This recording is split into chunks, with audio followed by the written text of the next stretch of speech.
ॐ देवी ब्रह्मचारिण्यै नमः। दधानाकरपद्माभ्यां शैमालाकमण्डलू देवी प्रसीदतु मयि ब्रह्मचारिण्यनुत्तमा। या देवी सर्वभूतेषु मा ब्रह्मचारिणी रूपेण संस्थिता। नमस्तस्यै नमस्तस्यै नमस्तस्यै नमो नमः। वन्दे वाञ्छितलाभाय चन्द्रार्धकृतशेखरां जपमालाकमण्डलू धरा ब्रह्मचारिणी शुभां। गौरवर्णा स्वाधिष्ठान् स्थिता द्वितीय दुर्गा त्रिनेत्रां। धवलपरिधाना ब्रह्मरूपा पुष्पालङ्कारभूषितां। परं वन्दना पल्लवाधरां कान्तकपोलापीं। पयोधरां कमनीया लावण्यां स्मेर्मुखी निम्ननाभिनितम्बनीं। तपश्चारिणी त्वं हि तापत्रयनिवारणीं। ब्रह्मरूपधरा ब्रह्मचारिणी प्रणमाम्यहम्। शङ्करप्रिया त्वं हि भुक्तिमुक्तिदायिनी। शान्तिदा ज्ञानदा ब्रह्मचारिणी प्रणमाम्यहम्। त्रिपुरा मे हृदयं पातु ललाटे पातु शङ्करभामिनी। अर्पण सदा पातु नेत्रो अर्धरी च कपोलो। पञ्चदशी कण्ठे पातु मध्यदेशे पातु महेश्वरी। षोडशी सदा पातु नाभो ग्रहो च पादयो। अङ्गप्रत्यङ्ग सतत पातु ब्रह्मचारिणी। दधानाकरपद्माभ्यां शैमालाकमण्डलू देवी प्रसीदतु मयि ब्रह्मचारिण्यनुत्तमा। या देवी सर्वभूतेषु मा ब्रह्मचारिणी रूपेण संस्थिता। नमस्तस्यै नमस्तस्यै नमस्तस्यै नमो नमः। वन्दे वाञ्छितलाभाय चन्द्रार्धकृतशेखरां जपमालाकमण्डलू धरा ब्रह्मचारिणी शुभां। गौरवर्णा स्वाधिष्ठान् स्थिता द्वितीय दुर्गा त्रिनेत्रां। धवलपरिधाना ब्रह्मरूपा पुष्पालङ्कारभूषितां। परं वन्दना पल्लवाधरां कान्तकपोलापीं। पयोधरां कमनीया लावण्यां स्मेर्मुखी निम्ननाभिनितम्बनीं। तपश्चारिणी त्वं हि तापत्रयनिवारणीं। ब्रह्मरूपधरा ब्रह्मचारिणी प्रणमाम्यहम्। शङ्करप्रिया त्वं हि भुक्तिमुक्तिदायिनी। शान्तिदा ज्ञानदा ब्रह्मचारिणी प्रणमाम्यहम्। त्रिपुरा मे हृदयं पातु ललाटे पातु शङ्करभामिनी। अर्पण सदा पातु नेत्रो अर्धरी च कपोलो। पञ्चदशी कण्ठे पातु मध्यदेशे पातु महेश्वरी। षोडशी सदा पातु नाभो ग्रहो च पादयो। अङ्गप्रत्यङ्ग सतत पातु ब्रह्मचारिणी।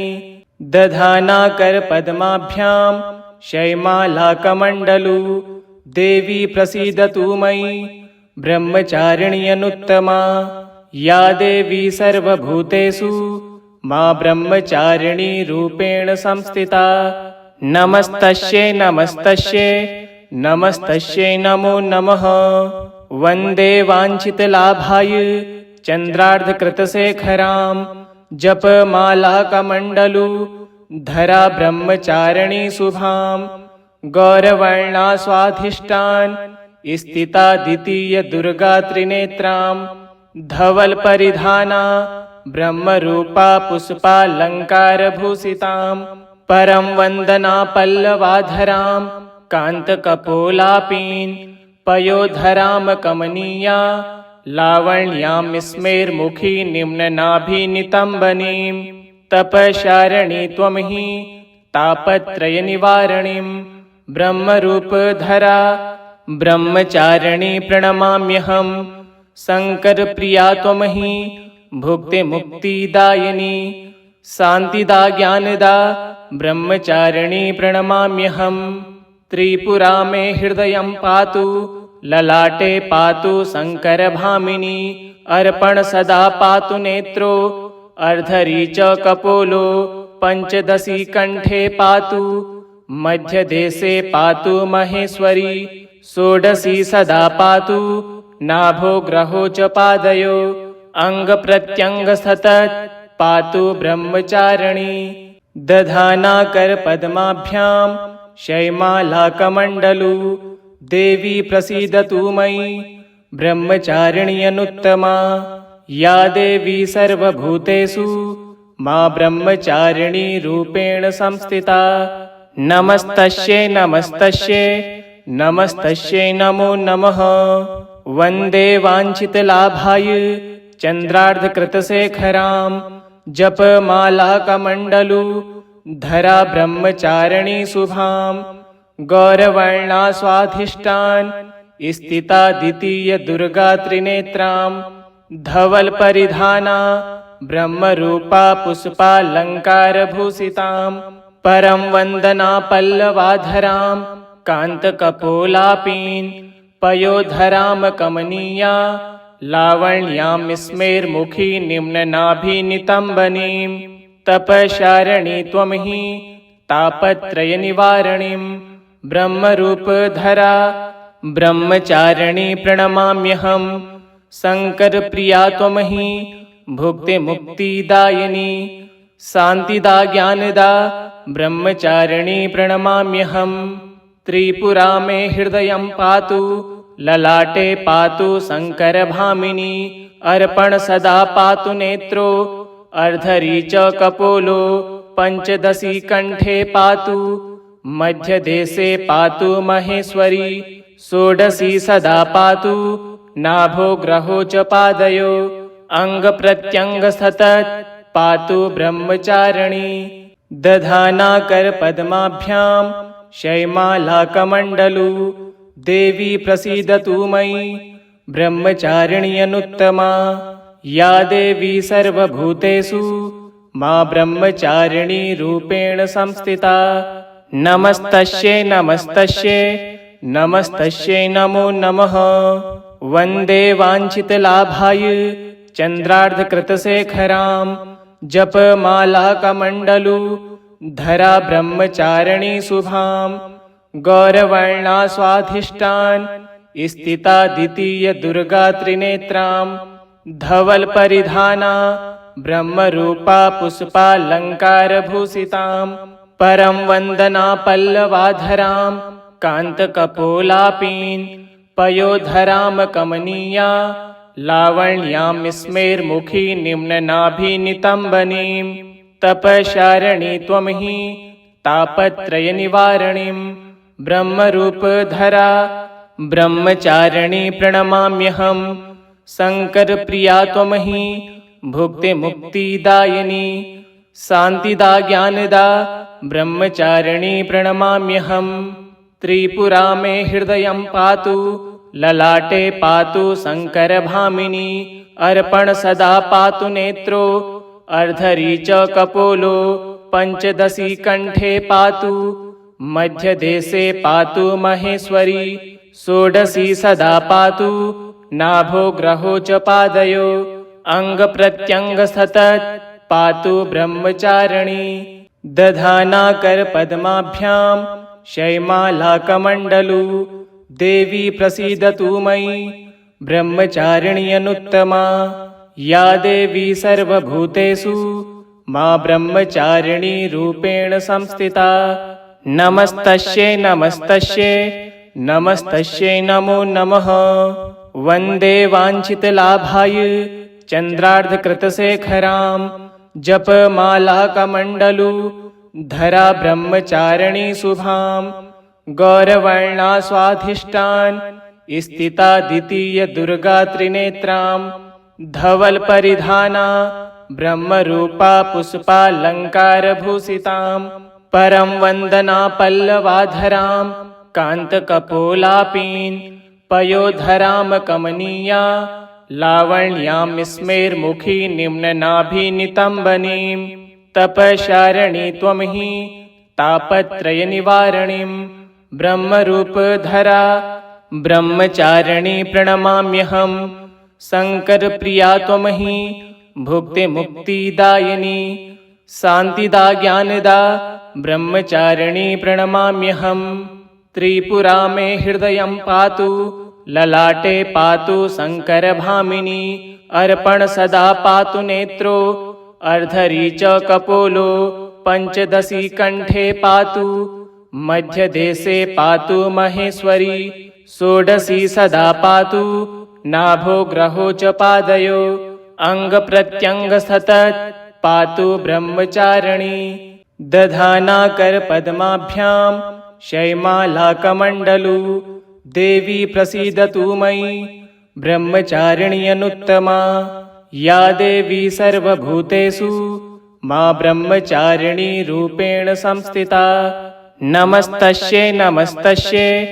नमस्तस्यै नमो नमः वन्दे वाञ्छितलाभाय चन्द्रार्धकृतशेखरां जपमालाकमण्डलु धरा ब्रह्मचारिणी शुभां गौरवर्णा स्वाधिष्ठान् स्थिता द्वितीय दुर्गा त्रिनेत्रां धवल परिधाना ब्रह्मरूपा पुष्पालङ्कारभूषितां परं वन्दना पल्लवाधरां कान्तकपोलापीन् पयोधरां कमनीया लावण्यां स्मेर्मुखी निम्ननाभिनितम्बनीं तपशारिणी त्वमहि तापत्रयनिवारणीं ब्रह्मरूपधरा ब्रह्मचारिणी प्रणमाम्यहम् शङ्करप्रिया त्वमहि भुक्तिमुक्तिदायिनी शान्तिदा ज्ञानदा ब्रह्मचारिणी प्रणमाम्यहम् त्रिपुरा मे हृदयं पातु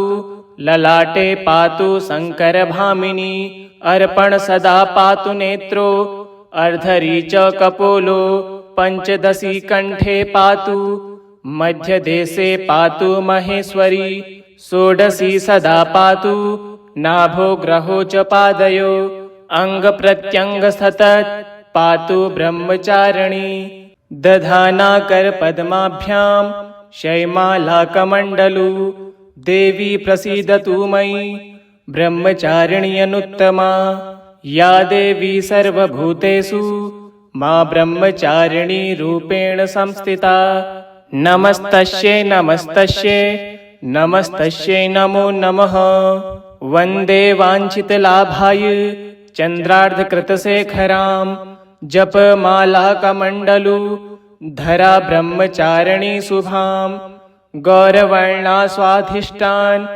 स्थिता द्वितीय दुर्गा त्रिनेत्रां धवल परिधाना ब्रह्मरूपा पुष्पालङ्कारभूषितां परं वन्दना पल्लवाधरां कान्तकपोलापीन् पयोधरां कमनीया लावण्यां स्मेर्मुखी निम्ननाभिनितम्बनीं तपशारिणी त्वमहि तापत्रयनिवारणीं ब्रह्मरूपधरा ब्रह्मचारिणी प्रणमाम्यहम् शङ्करप्रिया त्वमहि भुक्तिमुक्तिदायिनी शान्तिदा ज्ञानदा ब्रह्मचारिणी प्रणमाम्यहम् त्रिपुरा मे हृदयं पातु ललाटे पातु शङ्करभामिनी अर्पण सदा पातु नेत्रो अर्धरी च कपोलो पञ्चदशी कण्ठे पातु मध्यदेशे पातु महेश्वरी षोडशी सदा पातु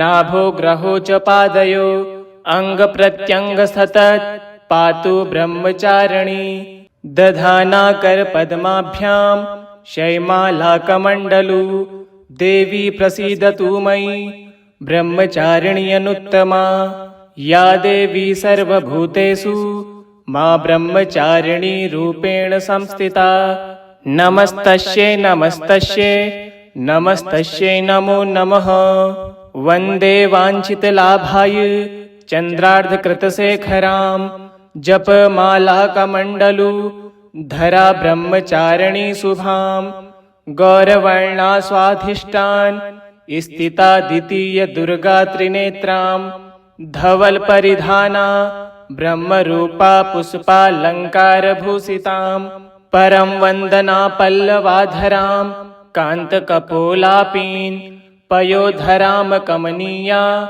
लावण्यां स्मेर्मुखी निम्ननाभिनितम्बनीं तपशारिणी त्वं हि तापत्रयनिवारणीं ब्रह्मरूपधरा ब्रह्मचारिणी प्रणमाम्यहं शङ्करप्रिया त्वं हि भुक्तिमुक्तिदायिनी शान्तिदा ज्ञानदा ब्रह्मचारिणी प्रणमाम्यहम् त्रिपुरा मे हृदयं पातु ललाटे पातु शङ्करभामिनी अर्पण सदा पातु नेत्रो अर्धरी च कपोलो पञ्चदशी कण्ठे पातु मध्यदेशे पातु महेश्वरी षोडशी सदा पातु नाभो ग्रहो च पादयो अङ्गप्रत्यङ्ग सतत पातु ब्रह्मचारिणी दधानाकरपद्माभ्यां शैमालाकमण्डलु देवी प्रसीदतु मयि ब्रह्मचारिणी अनुत्तमा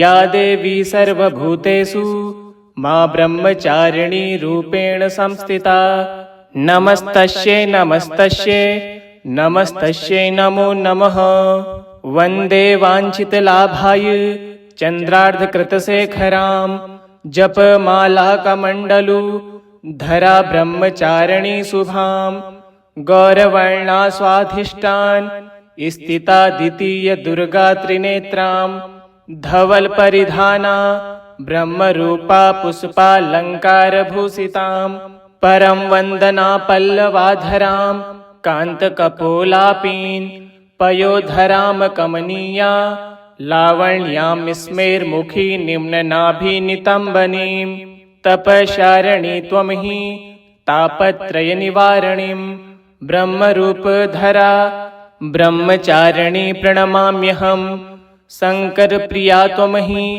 भुक्तिमुक्तिदायिनी शान्तिदा ज्ञानदा ब्रह्मचारिणी प्रणमाम्यहम् त्रिपुरा मे हृदयं पातु ललाटे पातु शङ्करभामिनी अर्पण सदा पातु नेत्रो अर्धरी च कपोलो पञ्चदशी कण्ठे पातु मध्यदेशे पातु महेश्वरी षोडशी सदा पातु नाभो ग्रहो च पादयो अङ्गप्रत्यङ्ग सतत पातु ब्रह्मचारिणी दधानाकरपद्माभ्यां शैमालाकमण्डलु देवी प्रसीदतु मयि ब्रह्मचारिणी अनुत्तमा या देवी सर्वभूतेषु मा ब्रह्मचारिणी रूपेण संस्थिता नमस्तस्यै नमस्तस्यै नमस्तस्यै नमो नमः वन्दे वाञ्छितलाभाय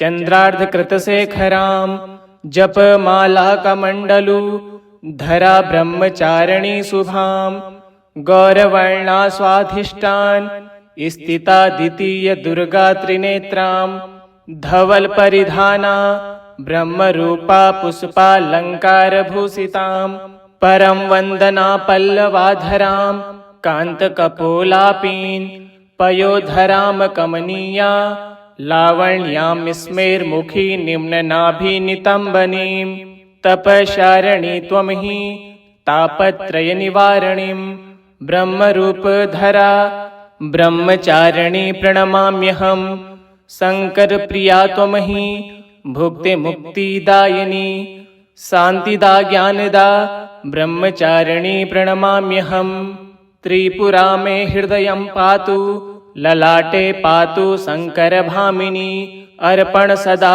पातु नेत्रो अर्धरी च कपोलो पञ्चदशी कण्ठे पातु मध्यदेशे पातु महेश्वरी षोडशी सदा पातु नाभो ग्रहो च पादयो अङ्गप्रत्यङ्ग सतत पातु ब्रह्मचारिणी इति श्री देवी ब्रह्मचारिण्यै नमः।